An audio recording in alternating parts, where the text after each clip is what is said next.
मन मंदिरा गजर भक्तीचा।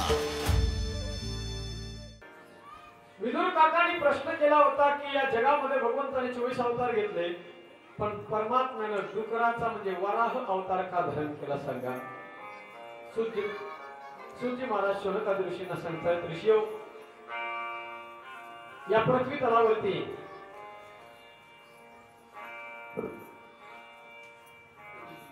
कश्यप नावाचे महामुनी होऊन गेले आणि त्या कश्यपाला 2 पत्न्या होत्या, एक दिती आणि दुसरी अदिती। त्या आदिती पासून कश्यपाला देवांची निर्मिती झाली आणि दिती एक त्यांची पत्नी होती, त्या दिती पासून दानव झाले। एक दिवस ती दिती अकाली भोगाची मागणी आपल्या पतीकडे करते। सूर्य मावळतीला चाललेला आहे आणि अकाली भोगाची मागणी कश्यपाकडे त्या दितीने केली। कश्यपाने तिला समजावण्याचा प्रयत्न केला, देवी, अरे ही सायंकाळाची वेळ आहे, संध्याकाळाची वेळ आहे, या काळामध्ये माणसाने भगवत चिंतनामध्ये हा काळ व्यतीत करावा। ही भगवत चिंतनामध्ये वेळ घालवण्याची वेळ आहे, अकाली भोगाची वेळ नाही। पण शेवटी राजहट्ट, बालहट्ट आणि स्त्रीहट्ट इथे माणसाला नंतर घ्यावं लागतं। कोणीतरी असला तरी त्या कश्यपाला नाविलाज झाला सज्जन हो, आणि त्या दितीची इच्छा कश्यपाला पूर्ण करावी लागली। परिणामी त्या कश्यपाने सांगितलं त्या दितीला की हे बघ दिती, तू अकाली भोगाची मागणी केलीस, त्याचा परिणाम आता तुला 2 पुत्र होणार आहेत आणि ते दोन्ही पुत्र राक्षस जन्माला येणार आहेत, राक्षस म्हणून जन्माला येणार आहेत।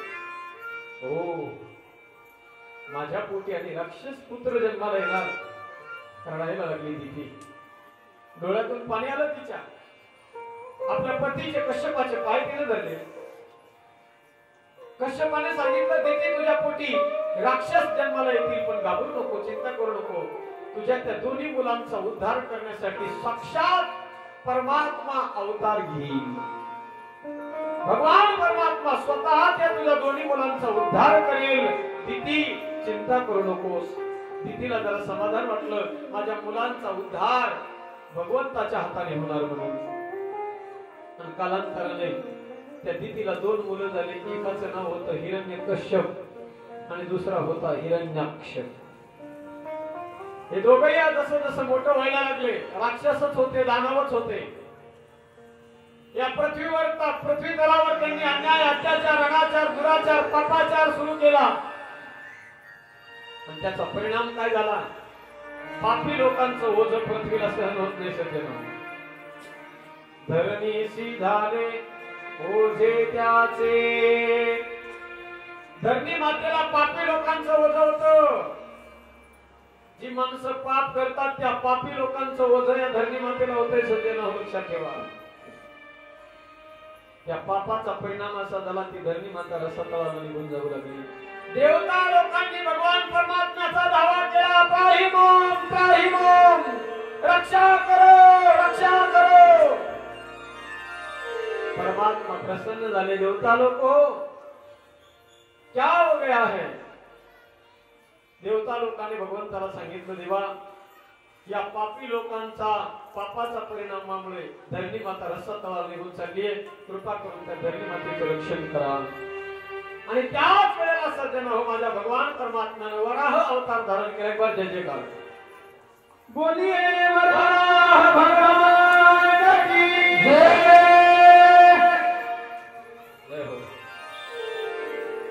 वराह म्हणजे डुकराचा अवतार धारण केला।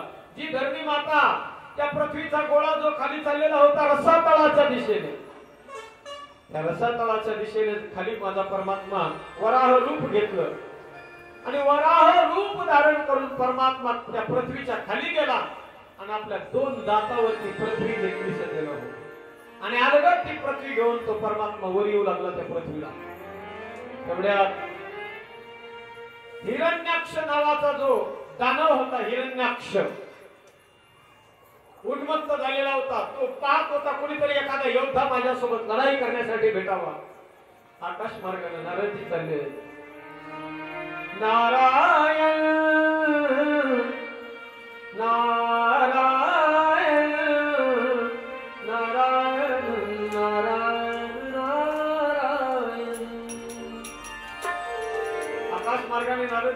असताना या हिरण्याक्ष आडवा गेला.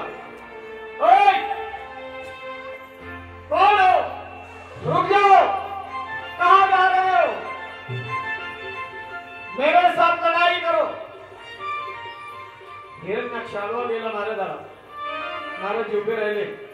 नारद तिथे हिरण्याक्षाला म्हणू लागले, दादा अरे माझ्यासोबत काय लढाई करतो, काय कुस्ती करतो? माझ्यासोबत कुस्ती खेळून लढाई करून काय भेटणार आहे तुला? अरे युद्धच करायचं असेल, लढाई करायची असेल तर माणसाने आपल्यासारख्या समयोध्यासोबत करावी. मी काय काळीमुळी पैलवान, अरे लढाई जर करायची असेल तर पण खालून एक पृथ्वीला घेऊन एक पैलवान येतोय म्हणे, जा त्याच्यासोबत लढाई कर. आणि सज्जन हो, माझा भगवान परमात्मा पृथ्वीवर घेऊन येत होता. हा हिरण्याक्ष तिथे गेला आणि हिरण्याक्षाने वराह भगवंताचं युद्ध सुरू झालं. आणि त्याच युद्धामध्ये माझ्या वराह भगवंताने या हिरण्याक्षाचा वध केला. बोलिये वराह भगवान स्थापना केली. आणि त्यानंतर ब्रह्मदेवाने पुन्हा या सृष्टीची निर्मिती केली. या सृष्टीच्या निर्मितीच्या वेळेला मनु आणि शत्रुपा हे जोडपं पहिलं मी तुम्हाला सांगितलं होतं शॉर्टकट मध्ये. पहिलं जोडपं तयार केलं. त्या मनु आणि शत्रुपा या जोडप्याला 5 मुलं झाले. 5 मुलं, 2 मुलं आणि 3 मुली झाल्या. 3 मुलीमध्ये आकुती, देवहूती आणि प्रसूती. देवहूती ही मोठी आहे आणि 2 मुलं झाले, एक उत्तानपाद आणि दुसरा प्रियव्रत. लक्ष द्या, गोड आहे भागवत बघा. या भागवतामध्ये सगळी घटना आणि हा सगळा क्रम जर कळाला तर फार सुंदर आहे. 5 मुलं झाले. त्यापैकी मोठी मुलगी जी होती, मैत्रेय महाराज म्हणतात काका ती मोठी मुलगी जिचं नाव होतं देवहूती. देवहूती पुनी तासु कुमारी तय मुनि करदम कै प्रिय नारी. देवहूती कर्दमाची पत्नी. त्या देवहूती आणि कर्दमाच्या पोटी कपिल भगवंतानं जन्म घेतला. भगवान परमात्म्याने त्या दोघा दाम्पत्याच्या पोटी कपिल रूपानं अवतार घेतला. अत्यंत गोड प्रसंग आहे बघा तो. ऐका, लक्ष द्या. दाम्पत्य जीवन कसं असावं, पती पत्नीचं जीवन कसं असावं, एक आदर्श उदाहरण म्हणजे कर्दम आणि देवहूतीचं चरित्र आहे. फार सुंदर आहे. ऐका, त्या देवहूतीचं लग्न कर्दमासोबत लागलं. पण कधी लागलं, कसं लागलं? कर्दम ते फार मोठे संत म्हणजे महात्मा होते. जंगलामध्ये जाऊन तप करत होते. लक्ष द्या सगळ्यांनी. त्या झाडाखाली कर्दम ऋषी बसलेले. त्याच झाडावर पोपट आणि मैना त्या फांदीवरती त्यांचा चिवचिवाट चाललेला आहे. दोघे आपापसामध्ये गप्पा मारतायत. आणि त्यांच्या त्या आवाजाने, त्या पोपट आणि मैन्याच्या आवाजाने कर्दम ऋषीची समाधी उत्थान झाली. कर्दमाने डोळे उघडले, पाहिलं, बघू लागले त्या फांदीवरती. सुंदर त्या फांदीवर बसलेले पोपट आणि मैना. दोघं पती पत्नी होते. दोघंही आपले आपले विचार एकमेकांना शेअर करतायत. दोघं एकमेकांचं सुख दुःख वाटून घेतायत. दोघंही अगदी आपल्या जीवनामध्ये आनंद व्यक्त करताना त्या कर्दमाने पाहिले सज्जन हो. आणि त्याच वेळेला या कर्दमाच्या मनामध्ये सुद्धा अशी इच्छा निर्माण झाली की अरे, जसं या पाखरांचं जीवन आहे, हे पाखरं असून सुद्धा किती एकोप्याने राहतात, किती आनंदाने जगतायत, किती सुंदर जीवन आहे या पाखरांचं. अरे, माणसाच्या जीवनामध्ये जर जोडीदार नसेल, आयुष्याचा साथीदार जर नसेल तर काय उपयोग आहे? कर्दमाच्या मनामध्ये अशी इच्छा निर्माण झाली आणि त्याला वाटलं मला सुद्धा माझ्या आयुष्याला पुरणारा जोडीदार मला सुद्धा मिळावा. म्हणून सज्जनांनो, त्या कर्दमाने काय केली, हो, आपल्याला सुंदर एक पत्नी, आपल्याला जोडीदार मिळावी म्हणून कर्दमाने तप करायला सुरुवात केली. आता इकडे लक्ष द्या. या जगाच्या इतिहासातला कर्दम हा एकमेव पुरुष आहे ज्यानं आपल्याला सुंदर पत्नी मिळावी म्हणून तप केलंय. त्या जगामध्ये आतापर्यंत जर पाहिलं तर सगळ्या स्त्रिया तप करतात, मुली तप करतात. लग्न होईपर्यंत तुम्ही बघा, गावागावामध्ये कोणत्याही गावात जा, लग्नाच्या अगोदर मुली एवढे उपवास करतात. आठवड्यातून कमीत कमी 4 उपवास तर त्यांना डेफिनेटली असतातच. 4 उपवास मुली करतात का? आपल्याला चांगला पती मिळावा म्हणून, तो व्यसनी असू नये म्हणून, चांगला शालीन असावा, घरंदाज असावा, कुलवान असावा, सिलवान असावा, अशी अपेक्षा त्या मुलींची असते. म्हणून मुली उपवास करतात. आतापर्यंत तुम्ही कधी ऐकलं का की एखाद्या मुलाने आपल्याला चांगली बायको मिळावी म्हणून उपवास केले, व्रत वैकल्य केले? नाही ना? का करतात तुमच्याकडे बाबा? नाही करत कुणी. कारण त्यांना माहिती आहे माझ्या भारत देशातल्या मुली सगळ्या निर्व्यसनी आहेत. त्या कधी बिड्या ओढत नाहीत, तंबाखूच्या पुड्या खात नाहीत, त्यांना आर्यमडी लागत नाही, त्यांना गायछाप लागत नाही, सूर्यछाप लागत नाही, सिगारेट लागत नाही, त्या कधी बिअर बारवर जाऊन बॉटलही घेत नाही. हे सगळे नखरे इकडेच लागत आहेत आम्हाला. पाहिलं का तुम्ही? काय सुंदर आहे. आता फॉरेनची संस्कृती जरा आली बघा आपल्याकडे, पण आणखी आपल्याकडे चांगलं आहे. मराठवाडा फार सुंदर आहे बघा. संस्कृतीला आणखी संस्कृतीची जोपासना मराठवाड्यानं केली आहे. थोडस वरती गेलं तर आता शिर्डी संस्थानला बोर्ड लावावं लागले मागे. भारतीय वेशामध्ये, भारतीय पोशाखामध्ये दर्शनासाठी यावं म्हणून. त्याच्यात पुन्हा ती आली माकड तृप्ती. ती काय धमक्या देऊ लागली, मी जाणार म्हणे. अरे कुठेतरी संस्कृतीचा विचार केला पाहिजे. विनाकारण हे असे लोक येतात आपल्या भारत देशामध्ये आणि आपल्या संस्कृतीला धुळीला मिसळण्याचा प्रयत्न करतात. पण एक लक्षात घ्या सज्जनो, असे कित्येक लोक येतील आणि कित्येक लोक जातील. माझा भारत देशाचा धर्म हिमालयाच्या पर्वतासारखा उंच आहे सज्जनो. त्याला कित्येक लोकांनी त्याला झुकवण्याचा प्रयत्न केला पण नाही करू शकले. अरे सगळ्याच्या सगळे इंग्रज, अख्खा युरोप खंड माझ्या भारत देशाला झुकवण्यासाठी आला होता की नाही? सगळा युरोप खंड, सगळे इंग्रज आले होते. एकच इच्छा होती या भारत देशातल्या लोकांना गुडघे टेकायला लावायचे. पण नाही सोडला स्वाभिमान. भयंकर घडलेलं उदाहरण आहे सज्जन या भारत देशाचं. आपल्याला सगळ्यांना परिचित असलेलं एक कांड या भारत देशामधलं. त्या कांडाचं नाव आहे जालियनवाला बाग हत्याकांड. पंजाब मध्ये घडलं होतं जालियनवाला बाग हत्याकांड. चारी बाजूला भिंती होत्या, हजारोच्या लाखोच्या संख्येने लोक त्या बागेमध्ये होते. स्वातंत्र्यासाठी लढायची चळवळ चाललेली होती. इंग्रजांना कळालं, गोळे घेऊन आले, बंदुकी घेऊन आले आणि अंधाधुंद फायरिंग सुरू केली.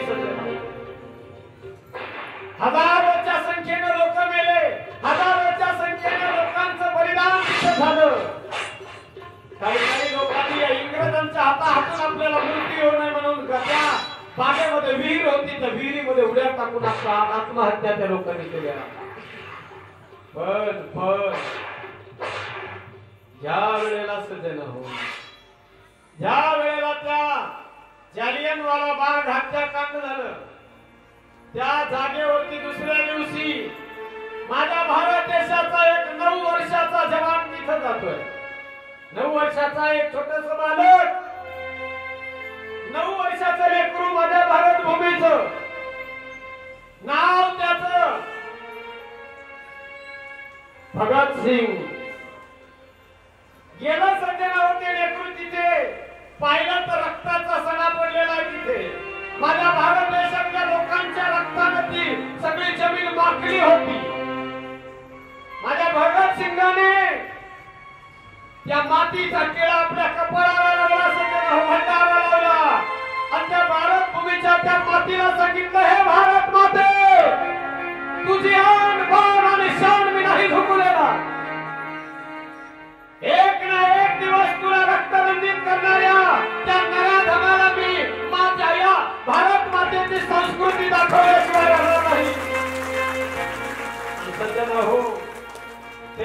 सुभाष तेच भगतसिंग जसे मोठे झाले त्यावेळेला एका एकाचा बंदुकीच्या गोळीनं एका एकाचा बदला माझ्या भगतसिंगाने घेतला सज्जन हो.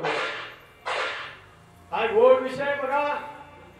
ज्या वेळेला भगतसिंगाने त्या सगळ्या नराधमांना मारलं आणि मारल्यानंतर भगतसिंगाला फाशी ठरली. फाशीची सजा सुनावण्यात आली. मायबाप फाशीची सजा सुनावण्यात आली आणि मग भगतसिंगाला जेलमध्ये टाकलेलं आहे. भगतसिंगाला भेटण्यासाठी त्याच्या परिवाराला परवानगी मिळाली. आता 4 दिवसानंतर भगतसिंग फासावर लटकल्या जाणार आहे. त्याच वेळेला हा परिवार भेटण्यासाठी जातोय. आई जाते, बहीण जाते, मायबाप जातात. जेलच्या जवळ गेले. आईला परवानगी मिळाली आज जाण्याची. आई जेलमध्ये जाते. सज्जन आपल्या सुपुत्राला आपल्या पोटच्या गोळ्याला ज्या वेळेला त्या आईनं पाहिलं त्या आईच्या डोळ्यातून गळगळासुरूच्या धारा सुरू झाल्या. आईचं अंतःकरण आहे ना सज्जन हो.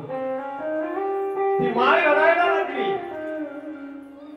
भगतसिंगाला आपल्या आईकडे पाहिलं आणि त्या जेलच्या त्या कोठरीमधून तो भगतसिंग म्हणतोय माँ रोना नहीं, माँ रोना नहीं. तू एक वीर की माँ है, एक शूर की माँ है. माँ तुम्हें रोना नहीं है. अरे भगत तू म्हणतोस रडू नकोस पण कसं रे सांगू मी तुला. अरे भगत तू माझ्या पोटचा गोळास रे. घासातला घास तुझ्या तोंडामध्ये मी भरवलाय. अंगा खांद्यावर खेळवलंय. 9 महिने 9 दिवस मी माझ्या पोटामध्ये तुला लागवलंय. अरे भगत माझा पुत्र आहेस तू. अरे भगत आपल्या पुत्राच्या मृत्यूचं दुःख काय असतं हे भगत तुला कळणार नाही. तू आणखी कोणाचा बाप झाला नाहीस रे भगत. तू बाप झाला नाहीस आणखी कोणाचा. आपल्या डोळ्यात एकच आपली औलाद मृत्यूच्या खाईमध्ये जाताना त्या माय बापाला त्या माता पितांना किती वेदना होतात ते माय बाप झाल्याशिवाय नाही कळायचं. भगत तुला नाही कळायचं. माय रडायला लागली सगळे. त्या आईच्या डोळ्यातून गळगळ असतो त्या धारा यायला लागल्या. भगतसिंगाने कसं बस त्या आईचं सांत्वन केलं. आई पण माझी एक विनंती आहे मान्य करणार. काय बेटा काय म्हणतोय. आई आणखी 8 दिवसानंतर मला फाशी देण्यात येणार आहे. तुझा हा लाडका भगत 8 दिवसानंतर आई फासावर जाणार आहे. पण माझी एक विनंती आहे तुला. काय विनंती आहे आई. ज्या वेळेला माझं शरीर फासावर लटकल्या जाईल माझा मृत्यू होईल ना त्यावेळेला आई माझी एक विनंती मला नेण्यासाठी माझं शरीर नेण्यासाठी माझी बॉडी नेण्यासाठी तू येऊ नकोस आई. काकांना पाठव माझ्या चुलत्यांना पाठव पण तू येऊ नको आई. माय विचारते का रे भगत मला का नको का येऊ नको म्हणतोस तू. आई तू येऊ नकोस कारण मला माहिती आई माझ्या शरीरातून प्राण निघून गेलेली ती माझी मेलेली ती डेड बॉडी तू पाहिलीस. ताई माझ्या त्या मेलेल्या शरीराकडे पाहून मला माहिती तुझ्या डोळ्यातून अश्रूच्या धारा थांबणार नाही. तू रडल्याशिवाय राहणार नाहीस. पण आई तू रडली नाही पाहिजेस आई. मला त्या वेळेला दाखवायचं या नराधमांना या अंग्रेजांना माझी आई या नराधमाला दाखवायचंय. मला दाखवायचंय माझ्या भारत देशाला. मला सांगायचंय त्या नराधम इंग्रजांना की या भारत देशाचा सुपुत्र आपल्या संस्कृतीचं रक्षण करण्यासाठी आपल्या भारत मातेचं रक्षण करण्यासाठी हसत हसत या जगाचा निरोप घेऊ शकतो. आणि एक आई सुद्धा आनंदानं आपल्या पुत्राला फासावर जाताना पाहू शकते. हे दाखवायचे आई मला दाखवायचे या जगाला. सज्जना या भारत देशाचा धर्म अत्यंत महान आहे. या भारताची संस्कृती अत्यंत महान आहे.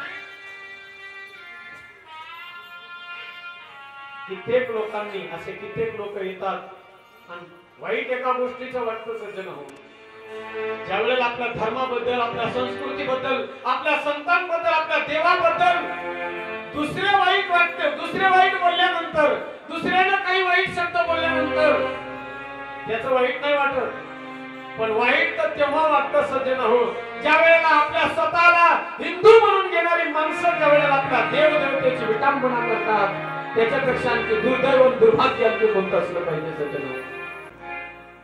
हमें तो अपनों ने लूटा, गैरों में कहां दम था। आग तो अपने ही लगाते हैं, गैर तो सिर्फ हवा देने का काम करते हैं. म्हणून सज्जन हो, त्या भारताची संस्कृती फार गोड आहे. मी तुम्हाला हे सांगत होतो, ही संस्कृती जोपासली पाहिजे. ज्या कर्दमानं सज्जन हो तप केलं आपल्या पत्नीच्या प्राप्तीसाठी, पण ऐका ना, अनेक दिवस तप केलं आणि तपाचा परिणाम असा झाला सज्जन हो, भगवान परमात्मा प्रसन्न झाले. परमात्मा प्रसन्न झाले आणि कर्दमाला विचारू लागले, बोल कर्दम, आता तुला मी काही दिवस सांगतो. पण परिणाम असा झाला सज्जन हो, तपाचा परिणाम असा झाला, तप केलं होतं पत्नी चांगली मिळावी म्हणून कर्दमानं, पण तपाचा परिणाम असा झाला, अंतर्मुख झाल्यामुळे जी मनामध्ये लग्न करण्याची आणि पत्नी मिळवण्याची लहर जी मनामध्ये निर्माण झाली होती, ती तपामुळे ती लहरच नष्ट होत गेली. भगवान तर प्रसन्न झाले. कर्दम भगवंताला म्हणू लागला की देवा, ज्याच्यासाठी मी तुझा दावा केला होता, ज्याच्यासाठी मी तुझं तप केलं होती, ती मनातली इच्छा आता निघून गेली देवा. भगवान म्हटले, नाही कर्दमा, तू ज्याच्यासाठी मला पाचारण केलंस, माझं तप केलंस, आता ती मागणी तुला मागून घ्यावा लागेल. नाही म्हणे देवा, नको, मला माझ्या मनामध्ये इच्छा निर्माण झाली होती लग्न करण्याची, पण नको म्हणे देवा. आता मी 24 घंट्यातून 22 घंटे भजन करतोय आणि लग्न जर झालं तर देवा 3 घंटे कथेमध्ये येऊन बसायला सुद्धा मला वेळ नाही मिळणार देवा. नाही करायचं मला लग्न, नको लग्न. भगवंतानं सांगितलं, अरे कर्दमा, आता माझ्या इच्छे खातर तुला लग्न करावंच लागेल. भगवंताच्या इच्छे खातर कर्दम लग्नासाठी तयार झाले. पण कर्दमानं एक अट सांगितली, म्हणजे देवा मी लग्न करेन आणि एका अटीवर. ठीक आहे देवा. भगवान म्हणतात, काय अट आहे बोल कर्दमा. कर्दमानं सांगितलं, देवा माझ्या पोटी पहिला पुत्र जन्माला आला, मला मुलगा झाल्याबरोबर मी वनामध्ये निघून जाईल. भगवान म्हणले ठीक आहे. आणि मग माझ्या भगवान परमात्म्याने स्वतः सज्जन हो त्या कर्दमाचं आणि त्या देवहूतीचं लग्न लावून दिलं. देवहूती कोणाची मुलगी आहे? मनुचे जे 5 मुलं आहेत त्यातल्या 3 मुली आणि 2 मुलं, त्यातली मोठी मुलगी जिचं नाव आहे देवहूती, ती कर्दम ऋषीला दिली. लग्नाचा पहिला दिवस आणि पहिल्याच दिवशी कर्दम महाराज ज्या झोपडीमध्ये जंगलात राहत होते त्या झोपडीमध्ये आपल्या बायकोला घेऊन गेले. जाऊन पाहिलं त्या देवहूतीने. देवहूती विचारू लागली नवऱ्याला, मालक तुम्ही कुठे राहत होता? कर्दमानं दाखवलं, म्हटले ही झोपडी आपली आहे. त्या पत्नीने जाऊन पाहिलं आतमध्ये, डोकावून तर त्या झोपडीमध्ये पाखरांनी खोपे केलेले, घरटे केलेले. खाली पाहिलं तर काही बाजूला साप खेळतायत, काही ठिकाणी उंदरं खेळतायत. सापांनी, उंदरांनी, खेकड्यांनी ती झोपडी सगळी भरलेली आहे. बायकोनं विचारलं, मालक इथे तर सगळे प्राणी राहतात तुमच्या झोपडीमध्ये, मग तुम्ही कुठे राहत होता? कर्दमानं सांगितलं, त्या झोपडीमध्ये जी 2 बाय 2 ची जागा दिसते ना, साफ केलेली, शुद्ध केलेली, त्या जागेवरती मी तप करत होतो, तिथे ती माझी जागा आहे. तुला जर वाटत असेल ही झोपडी चांगली करायची तर तू करू शकतेस. तिने सगळे सुंदर अशी सारवून घेतली ती झोपडी सज्जन हो, आणि त्या कर्दम देवहूतीच्या प्रपंचाला सुरुवात झाली. कर्दम आणि देवहूतीचा प्रपंचाचा पहिला दिवस सुरू झाला. सकाळची वेळ आहे, स्नान संध्या आटोपली. कर्दमाने डोळे बंद केले, आपल्या आसनावर जाऊन बसले, भगवंताचं चिंतन करायला लागले. चिंतन करता करता कर्दमाला समाधी लागली. 1 वर्ष, 2 वर्ष, 5 वर्ष नाही सज्जन हो, 80,000 वर्ष त्या समाधीमध्ये ते कर्दम महाराज गेले. त्या काळात लोकांना 1 लाख वर्षाचं आयुष्य होतं. 80,000 वर्ष म्हणजे 80 वर्षापर्यंत जवळजवळ त्या कर्दमाला समाधी लागली. रोज त्या पत्नीनं कधी शिकायत नाही केली. लग्नाच्या पहिल्या दिवसापासून 80,000 वर्षापर्यंत म्हणजे 80 वर्षापर्यंत आपल्या पतीची सेवा केली. पतीने डोळे बंद केलेले होते. रोज त्या पत्नीला सज्जना होती धर्मपत्नी तिला म्हणावं. आपला पती भजनामध्ये मग्न झालाय, आपला पती परमार्थ कार्यामध्ये मग्न झालाय, तर मग आपण आपल्या पतीला बाधक ठरायचं नाही. आपल्यापासून आपल्या पतीचं मन दुखवेल असं वागायचं नाही. कारण नारीच्या जीवनामध्ये पती हाच परमेश्वर आहे. या जगामध्ये स्त्रियासाठी नारीसाठी दुसरा परमेश्वर कोणताच नाही. रोज तिने पाणी गरम करावं आणि त्या ओल्या कपड्यानं आपल्या पतीचा अंग पुसून काढावं. तिने रोज 80,000 वर्षापर्यंत शरीरामध्ये त्राण राहिला नाही. त्या कर्दमाच्या हाडी रिस्ताट नुसत्या फासुळ्या झालेल्या आहेत. 80,000 वर्षानंतर कर्दमाची समाधी उत्थान झाली. कर्दमाने डोळे उघडून पाहिले, समोर बघतायत एक स्त्री दिसते, जर्जर झालेली, म्हातारी झालेली, केस पांढरे झालेले. कर्दमाने तिच्याकडे पाहिलं, विचारू लागले, तुम्ही कोण? तुम्हाला कुठेतरी पाहिल्यासारखं वाटतंय? त्या देवहूतीने सगळा वृत्तांत सांगितला. मला मी तुमची अर्धांगिनी आहे. 80,000 वर्षापूर्वी तुमचा आणि माझा विवाह झाला होता. आपल्या प्रपंचाचा पहिलाच दिवस होता आणि पहिल्याच दिवशी तुम्हाला समाधी लागली. समाधीतून मी तुम्हाला उत्थान केलं नाही, तुमची समाधी मी मोडली नाही. तुमच्या परमार्थामध्ये तुमच्या साधनेमध्ये भंग येऊ नये म्हणून 80,000 वर्षापर्यंत मी तुमची सेवा करत राहील. मला एवढा आनंद झाला. कर्दम महाराज म्हटले, वा रे वा, पत्नी असावी तर अशी. कर्दमानं सज्जन आपल्या त्या म्हाताऱ्या पत्नीला हाताला धरले. शेजारी बाजूला एक सरोवर होतं, त्या सरोवरामध्ये घेऊन गेले आणि तिला सांगितलं, आता तू खाली डुबकी मार. जशी डुबकी दोघांनी खाली मारली, वर आले तर अगदी नवजवान बनून आले. कर्दम महाराज 21 वर्षाचे आणि देवहूती 18 वर्षाची. एक साधू, एक तपस्वी आपल्या तपाच्या जोरावर काही पण करू शकतो सज्जन हो. आणि त्याच सरोवराच्या किनारी एक सुंदर महल तयार केला कर्दमाने आणि तिथून पुढे त्यांच्या प्रपंचाला पुन्हा सुरुवात झाली. गोड गोड चरित्र आहे. थोडासा तकलीफ वगैरे सांगा.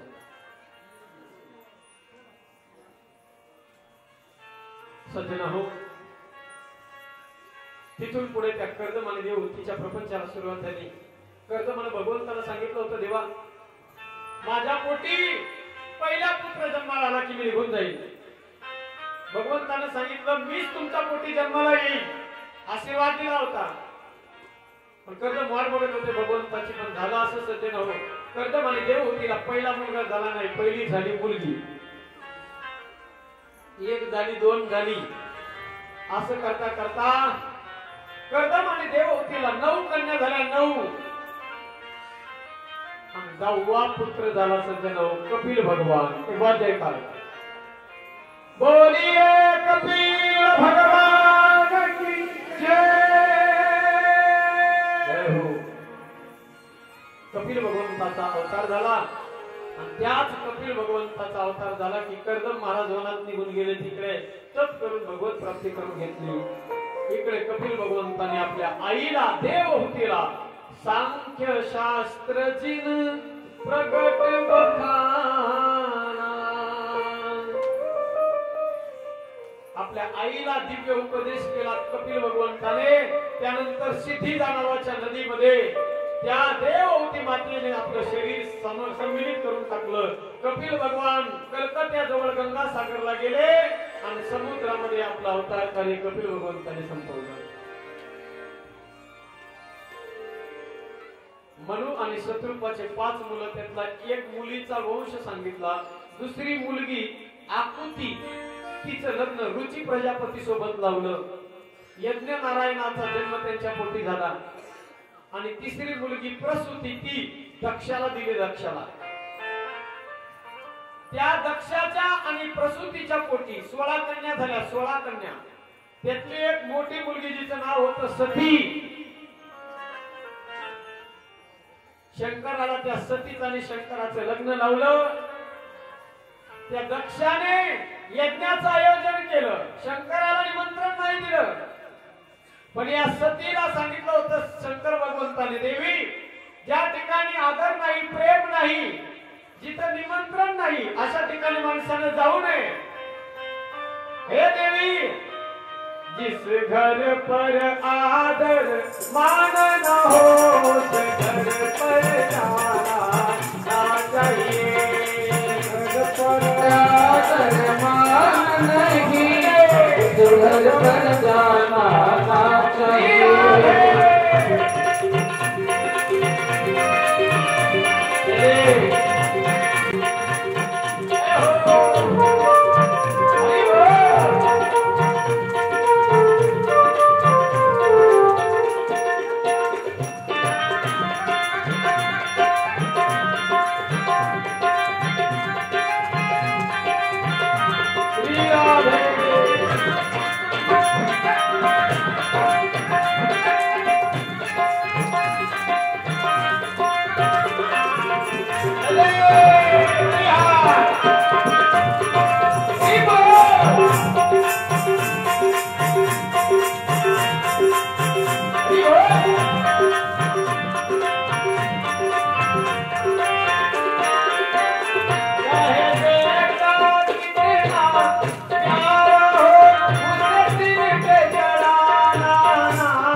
बैठो भगवान बैठो।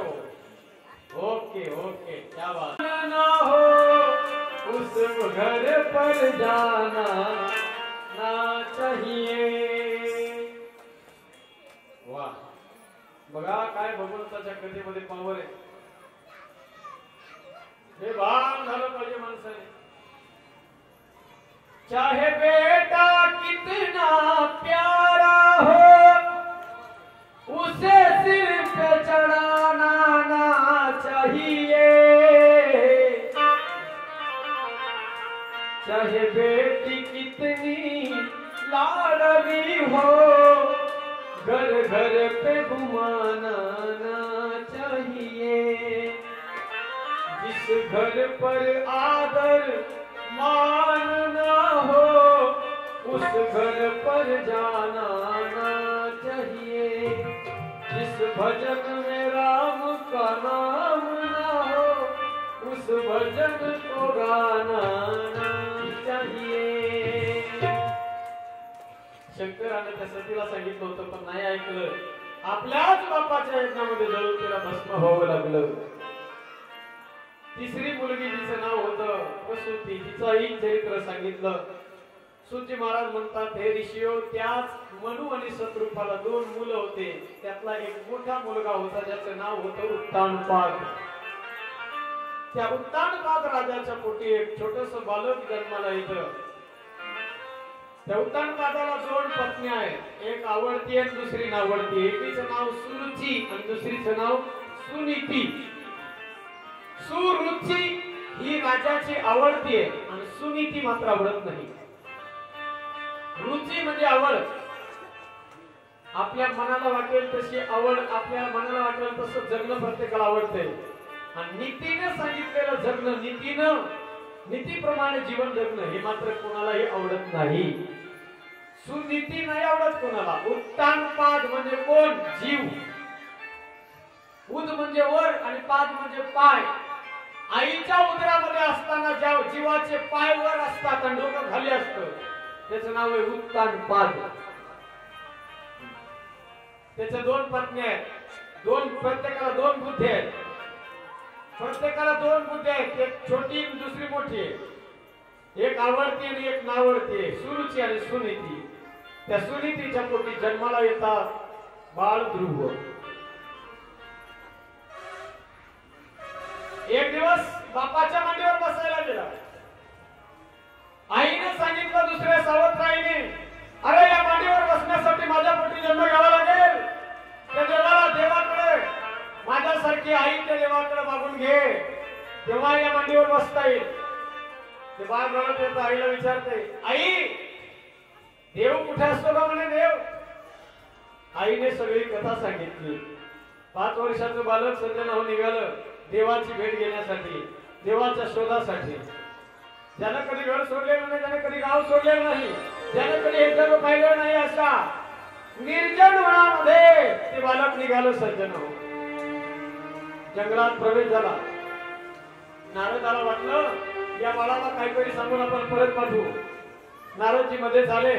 नारदाने सांगितलं बाळा कुठे चाललाय. देवाची भेट गेला. अरे तू आणि देवाची भेट गेला. अरे वेळा झालास काय. तुझं वय काय? 5 वर्षाचं वय. खेळण्या कुदण्याचं वय, खेळण्या बागडण्याचं आता वय तुझं. आणि आता या वयामध्ये तू तप करायला चाललाय. अरे जा परत. ज्या जंगलात तू चाललायस त्या जंगलामध्ये हिंस्र प्राणी आहे. व्याघ्राधिक प्राणी तुला खाऊन टाकतील. परत जा.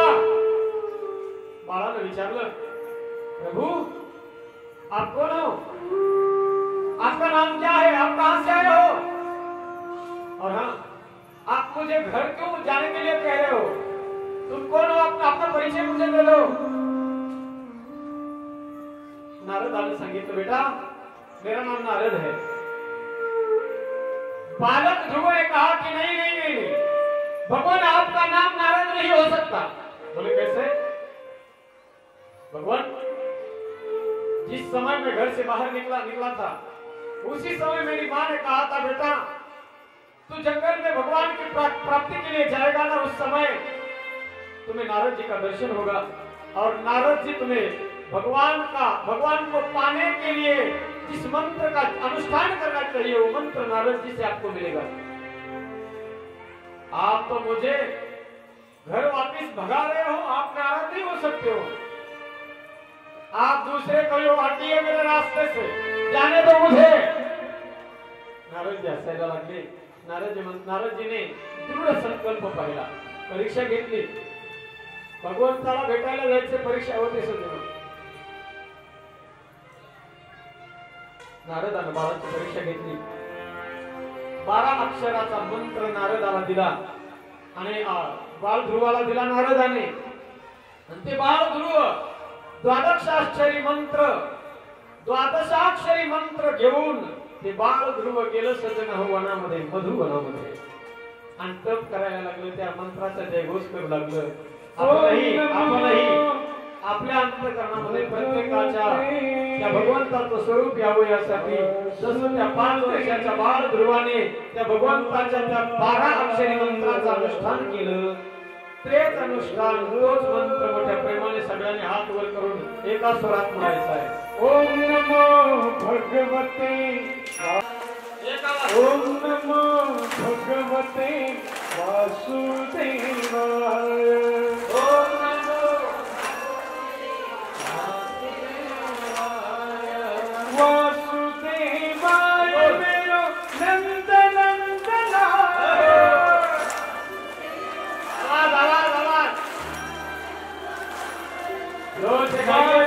वासुदेवाय मेरो नंद नंदना।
जोर से और प्यार से ओम नमो भगवते वासुदेवाय।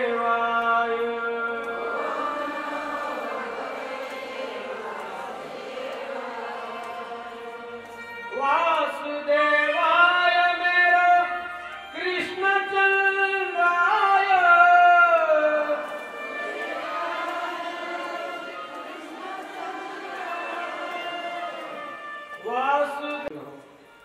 बाळ ध्रुवाच्या तपासाठी परमात्मा तिथे गेले आणि त्या ध्रुव बाळाच्या गालाला शंख लावला, कपोल शंख,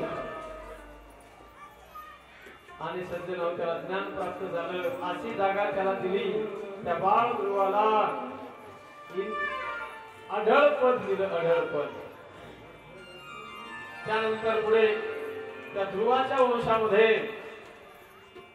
अनेक राजे होऊन जातात। ध्रुवाचा पुत्र उत्कल, उत्कलाचा पुत्र अंग, अंगाचा पुत्र वेन, वेनाचा पुत्र पृथु, पृथुचा अंतर्धान, अंतर्धानाचा पुत्र हवीरधान, आणि हवीरधानाचा पुत्र प्राचीन बर्ही, शेवटचा तो उत्तानपादाच्या वंशामधला तो शेवटचा पुत्र ठरला प्राचीन बर्ही। त्या प्राचीन बरीला नारदाने उपदेश केला, सज्जन हो, आणि त्यांना आपलं जीवन धन्य करून घेतलं।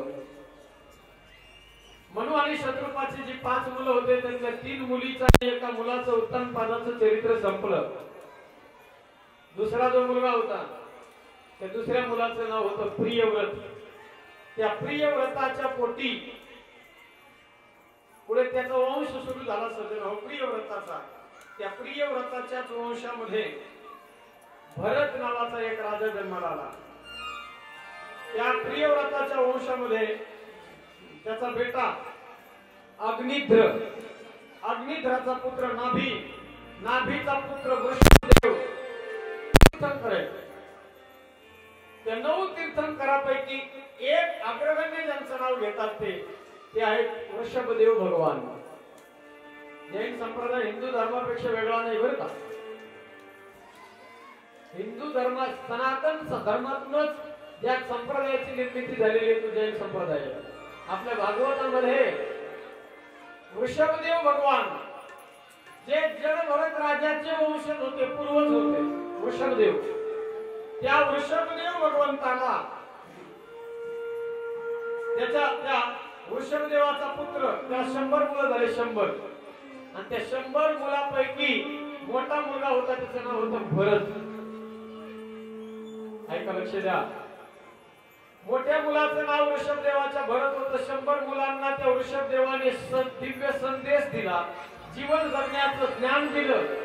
पण 99 मुलांनी ऐकून न ऐकल्यासारखं केलं.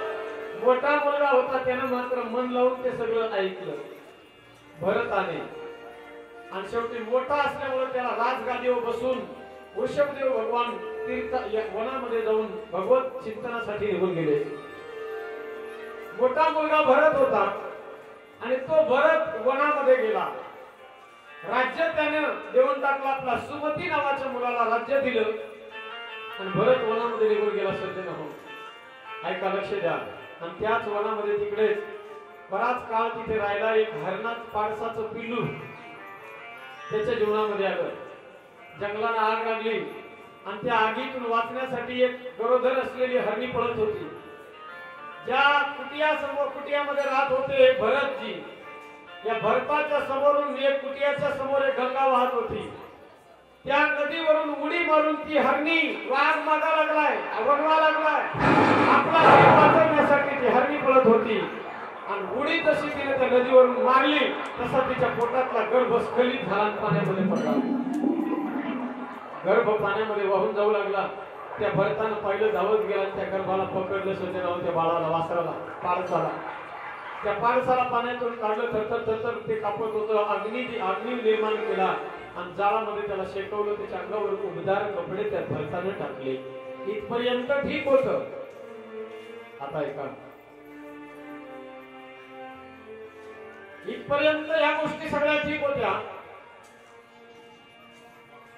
भरतानं त्या पाण्यातून त्या पाडसाला काढलं, त्याच्यावरती दया दाखवली, हे ठीक केलं. पण ज्या भरतानं घरादाराचा, पुत्र परिवाराचा, संसाराचा त्याग करून वनात झोपडी बांधून राहायचं ठरवलं होतं, ज्यानं सगळ्यांचा त्याग केला होता, त्याला पाडसाची पुन्हा मोह धरला. त्या छोट्या सुंदर दिसणाऱ्या पाडसासोबतच खेळू लागला. त्याला अंगा खांद्यावर घेऊ लागला. त्या पाडसाची एवढं प्रेम जडलं सज्जन हो, त्याच्याशिवाय तो राहतच नव्हता. पाडस राजाशिवाय, राजा पाडसाशिवाय. आणि एक दिवस हा जसा जसा वृद्ध होऊ लागला हा भरत सज्जन हो, ते पाडस आता मोठं झालं होतं, हरिण चरायला गेलेले आणि याचा अंतकाळाचा वेळ जवळ आला. त्या भरताने आवाज दिला की पहिलं ते हरिण धावत यायचं. पण आज खूप दूर ते निघून गेलेलं होतं. अंतकाळाची वेळ याची जवळ आली. त्या हरणाला बोलू लागलं, त्याला आवाज देऊ लागलं, त्याचं स्मरण हा राजा करू लागला भरत. पण शेवटी त्या हरणाचं स्मरण करता करता त्याला प्राणाचा त्याग करावा लागला.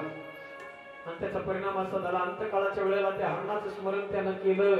म्हणून काय झालं महाराज, जड भरत राजा हरणी गर्भाने, जड भरत राजा हरणी गर्भाने, जड भरत राजा हरणी गर्भाने, जड भरत राजा हरणी गर्भाने, जड भरत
संतांनी लिहिलं नाथरायाने वर्णन केलं आपल्या हरिपाठामध्ये,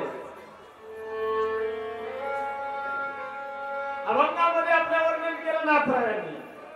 जड भरत राजा हरणी गर्भा गेला.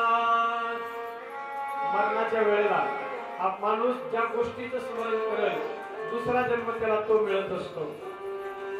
अल्पकालेच मामेव स्मरं मुक्त्वा कलेवरं यप्रयाति त्यजं देहं सयाति परमां गतिम्.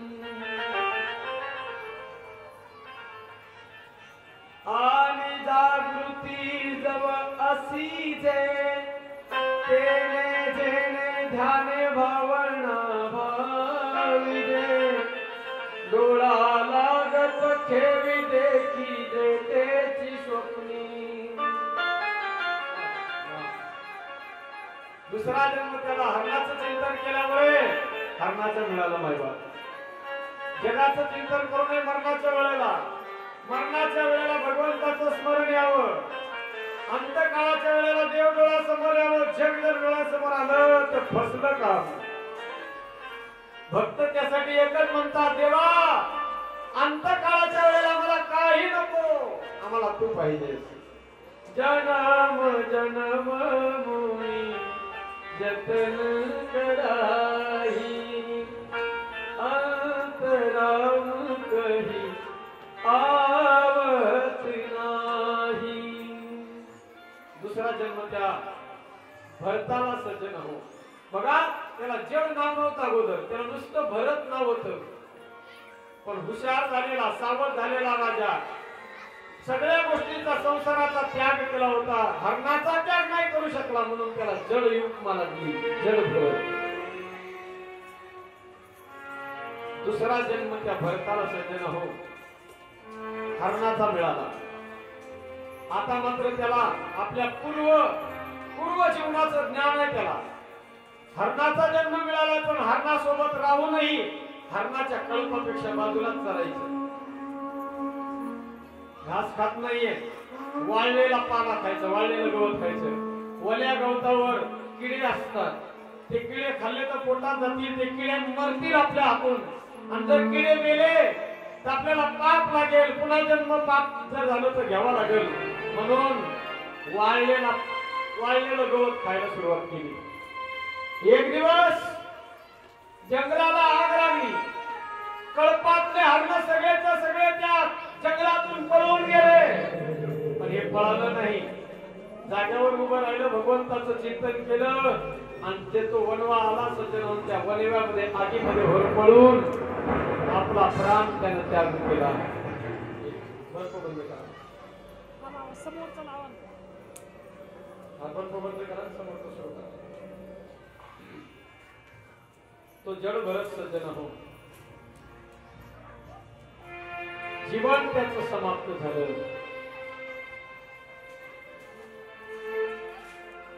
हरणाचं जीवन त्याने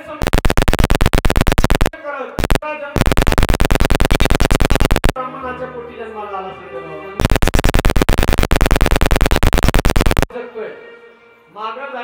मला आता पुन्हा पुढे होऊ द्यायचं नाही, ठरवलं त्याने. आणि आता मात्र एवढा सजग जगू लागला, जसं जसं मोठं होऊ लागला, बापाला वाटलं आता आपली ही जी पंडित आई आहे, कर्मकांड आपण आपल्या पोराला शिकवावं, आपल्या उदरनिर्वाहाची सामग्री तयार होईल.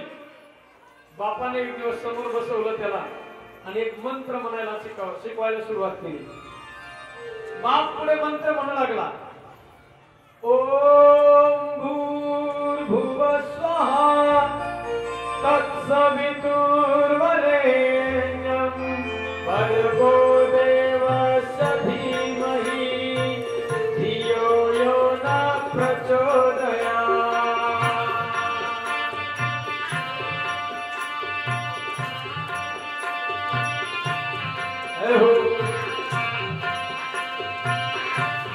सर्वांनी बोला, सर्वांनी बोला, दोघांनी बोला. भूर्भुवः स्वः तत्सवितुर्वरेण्यं भर्गो देवस्य धीमहि धियो यो नः प्रचोदयात्. काही एक नाही.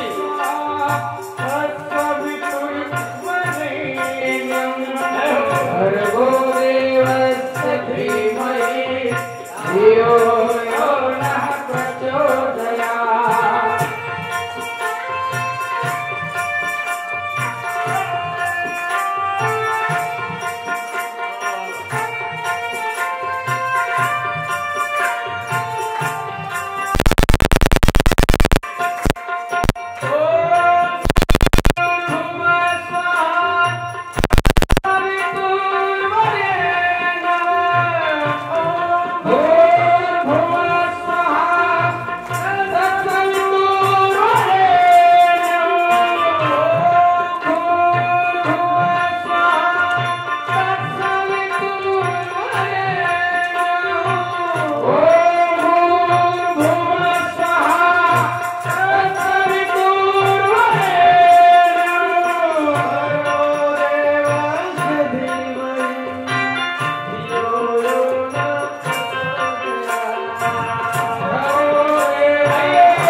जर आपण एक श्लोक पाठ केला की बाप उद्या पुन्हा 2 श्लोक देईल, ते 2 श्लोक पाठ केले की बाप पुन्हा उद्या 5 श्लोक देईल, ते 5 श्लोक पाठ केले की पुन्हा बाप आपल्याला 10 श्लोक देईल. असं करून करून अख्खं कर्मकांड आपल्याकडून बाप पाठ करून घेईल.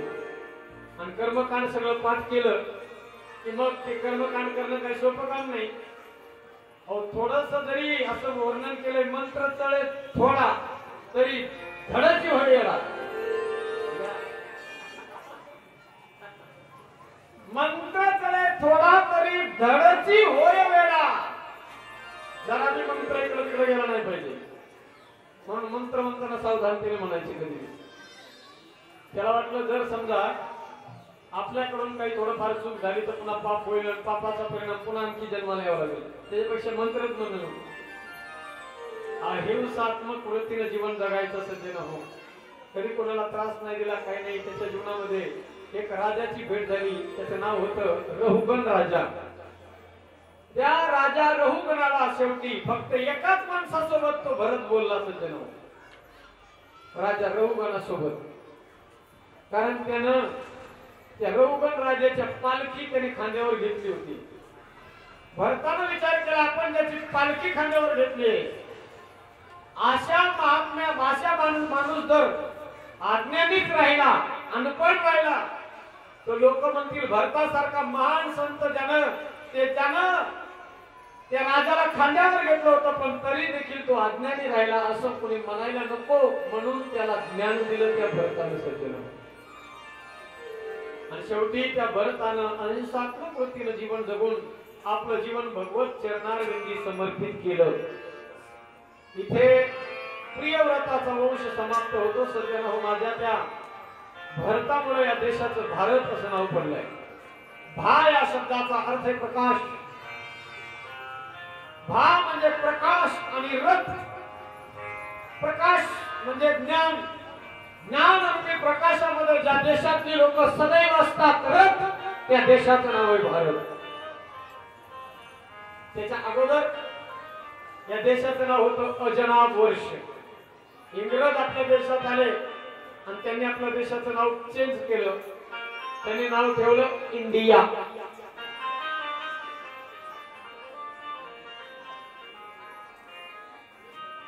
Not a meaning of India.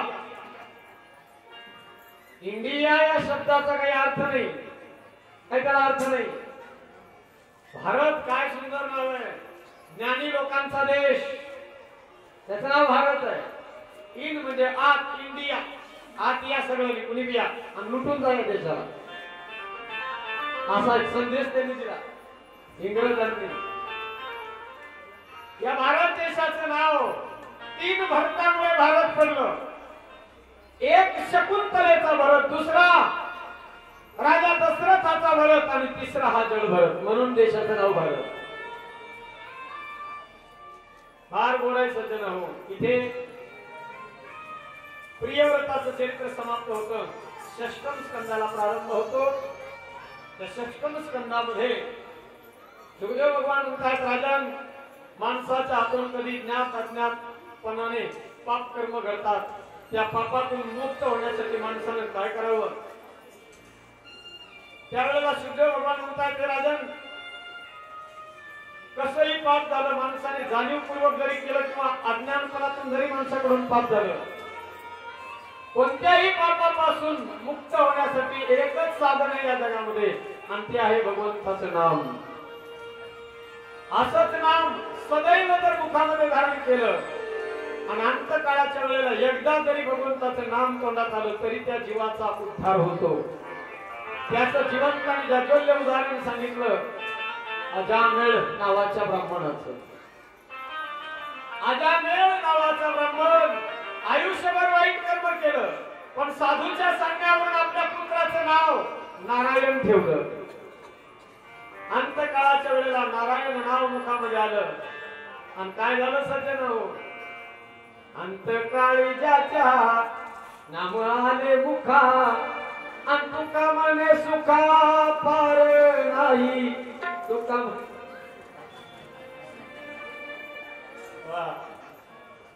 अंतकाळी ज्याच्या नाम आले मुखा, तुका म्हणे सुखा पार नाही. उद्धार झाला त्या जगण्याचा सज्जन हो. परीक्षित विचारतोय सुखदेव भगवंताला की भगवान, या सृष्टीची निर्मिती भगवंताने केली, पण भगवान परमात्मा राक्षसांनाच मारतो, भक्तांना का नाही मारत. दानवांना त्यांनीच बनवलं, देवांनाही त्यांनीच बनवलं, मग दानवालाच का मारतो, देवाला का नाही मारत. त्यावेळेला सुखदेव भगवान म्हणतात, नाही राजन, परमात्मा कुणाला मारतच नाही. त्याच्या समोर जो येईल त्याला गती देण्याचं काम तो करतो. पांडवांच्या राजसूय यज्ञामध्ये शिशुपाल आला. शिशुपालाने भगवान परमात्म्याला 100 शिव्या घातल्या. 100 अपराध माझ्या भगवंताने पोटात घेतले. 1 से 1 अपराध केला. आपल्या सुदर्शन चक्रानं त्या शिशुपालाचं मस्तक गळावेगळं केलं. तोच शिशुपाल म्हटले नंतर हिरण्यकश्यप बनतो. तोच हिरण्यकश्यप जो होता तोच शिशुपाल आहे. म्हटलं तो हिरण्यकश्यप कोण होता ते सांगा. शेवटी त्या हिरण्यकश्यपाचं चरित्र सांगायला सुरुवात केली. कयाधूच्या पोटी आणि हिरण्यकश्यपूच्या पोटी बालक प्रल्हादाचा जन्म होतो. बाळ प्रल्हादाचं अत्यंत गोड असं चरित्र सुखदेव भगवंतानं राजा परीक्षितीला सांगितलं आणि 8व्या स्कंदामध्ये गोड अशी गजेंद्राची कथा सांगून मत्स्य अवताराचा हेतू सांगितला आणि 9व्या स्कंदाच्या प्रारंभी सांगितलं की हे राजन, या जगात भगवंतानं माझा 24 अवतार घेतले, त्यातले 10 प्रमुख अवतार आणि त्याच्यामध्ये 2 प्रमुख अवतार, एक राम अवतार आणि दुसरा कृष्ण अवतार. राम अवताराचं दिव्य गोड चरित्र सांगितलं. कसं एका चौपाईमध्ये वर्णन करूया. मंगल भवन अमंगल हारी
चरित्र गेल्या वर्षी आपण ऐकलेलंच आहे. कारण रामाचं चरित्र अत्यंत दिव्य आहे. त्याला 9 दिवस पूर्ण जरी दिले तरी ते कमीच आहे. आता भागवत सांगायसाठी आलो, भागवतच सांगायचं.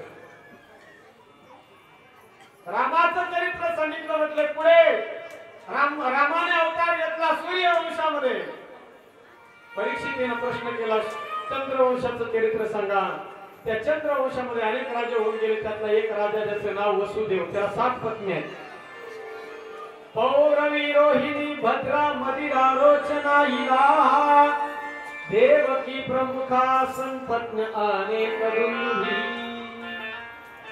वसुदेवाला 7 कन्या पत्नी आहेत. त्यातली प्रमुख पत्नी देवकी. त्या देवकीच्या वसुदेवाच्या पोटी माझा कृष्ण परमात्मा अवतार घेणार आहे. सगळ्या देवता लोकांनी तयारी केली आहे. आकाशामध्ये सर्व देवता लोक फुलाच्या माळा घेऊन आलेले. ऐका, फुल आणले असतील तर वाटा, ज्यांना नाही आणले शेजाऱ्या पाजाऱ्याला द्या सगळ्यांनी.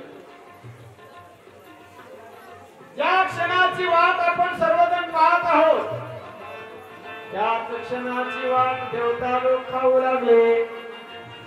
आकाशामध्ये प्रार्थना करायला लागले सर्व देवता लोक. चला आपणही सर्वांनी भगवंताने लवकरात लवकर जन्म घ्यावा. 5:15 वाजले म्हणजे लवकर जन्म भगवान परमात्मा झाला पाहिजे. मग म्हटलं जोपर्यंत चांगलं भजन होणार नाही तोपर्यंत परमात्मा जन्माला येणार नाही. सगळ्यांनी गोड भजन. गोविंद चले आओ, गोपाल चले आओ,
का स्टेज जवळच्या मुलांना कार्यकर्ते मंडळींनी स्टेज जवळच्या मुलांना सगळ्यांना बाजूला घाला.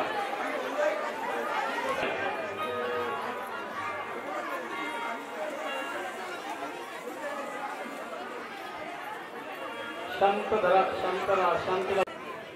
साक्षात रुक्मिणी माता आणि साक्षात कृष्ण परमात्मा आपल्या या आरगावामध्ये येणार आणि उद्या भव्य असा स्वयंवर सोहळा या ठिकाणी संपन्न होणार आहे.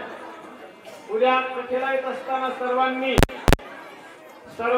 लग्नाला यायचे कृष्णाच्या. उद्या कुणी म्हणायचं नाही आम्हाला निमंत्रण नाही मिळालं म्हणून रुसायचं नाही, घरी बसायचं नाही.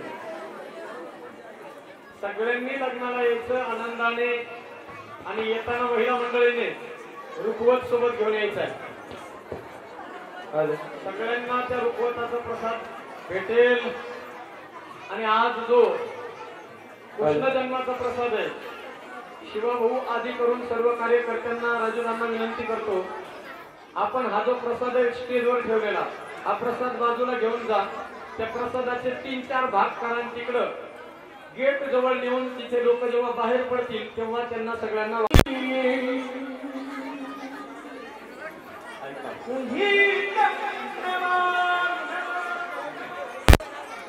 श्रीराम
परमेश्वर